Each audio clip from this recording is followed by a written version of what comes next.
حضور تاجدار مدینہ صلی اللہ تعالیٰ علیہ وسلم کا ارشاد ہے کہ قیامت کے دن فقراء اغنیاء کے لیے ہلاکت کا سبب بنیں گے۔ جب وہ اللہ تعالیٰ کی بارگاہ میں عرض کریں گے، اے اللہ، انہوں نے ہمارے حقوق غصب کر کے ہم پر ظلم کیا تھا، رب فرمائے گا، مجھے اپنی عزت و جلال کی قسم، آج میں تمہیں اپنے جوار رحمت میں جگہ دوں گا اور انہیں اپنی رحمت سے دور کر دوں گا۔ پھر آپ نے یہ آیت مبارکہ پڑھی، فی اموالہم حق معلوم للسائل والمحروم۔ اغنیاء کے مال میں سائل اور فقراء کا ایک معین حق ہے۔ فرمان نبوی ہے، معراج کی رات میرا گزر ایک ایسی قوم پر ہوا جنہوں نے آگے پیچھے چتھڑے لگائے ہوئے تھے اور جہنم کا تھوہر، ایلوا اور بدبودار گھاس جانوروں کی طرح کھا رہے تھے۔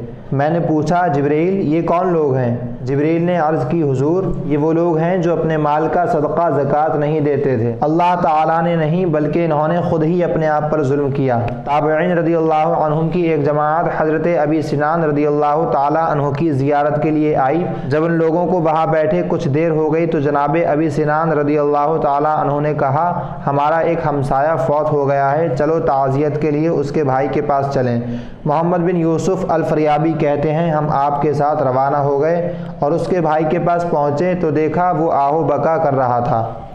ہم نے اسے کافی تسلیاں دیں، صبر کی تلقین کی، مگر اس کی گریہ وزاری برابر جاری رہی۔ ہم نے کہا، کیا تمہیں نہیں معلوم کہ ہر شخص کو آخر مر جانا ہے؟ وہ کہنے لگا، یہ صحیح ہے، مگر میں اپنے بھائی کے عذاب پر روتا ہوں۔ ہم نے پوچھا، کیا اللہ تعالیٰ نے تمہیں غیب سے تمہارے بھائی کے عذاب کے بارے میں خبر دے دی ہے؟ کہنے لگا، نہیں، بلکہ ہوا یوں کہ جب سب لوگ میرے بھائی کو دفن کر کے چل دیے تو میں وہیں بیٹھا رہا۔ میں نے اس کی قبر سے آواز سنی، وہ کہہ رہا تھا، آہ، وہ مجھے تنہا چھوڑ کر چلے گئے اور میں عذاب میں مبتلا ہوں، میری نمازیں اور میرے روزے کہاں گئے؟ مجھ سے برداشت نہ ہو سکا، میں نے اس کی قبر کھودنا شروع کر دی تاکہ دیکھوں میرا بھائی کس حال میں ہے۔ جو ہی قبر کھلی میں نے دیکھا اس کی قبر میں آگ دہک رہی ہے اور اس کی گردن میں آگ کا توق پڑا ہوا ہے، مگر میں محبت میں دیوانہ وار آگے بڑھا اور اس توق کو اتارنا چاہا، جس کو ہاتھ لگاتے ہی میرا یہ ہاتھ انگلیوں سمیت جل گیا ہے۔ ہم نے دیکھا واقعی اس کا ہاتھ بالکل سیاہ ہو چکا تھا۔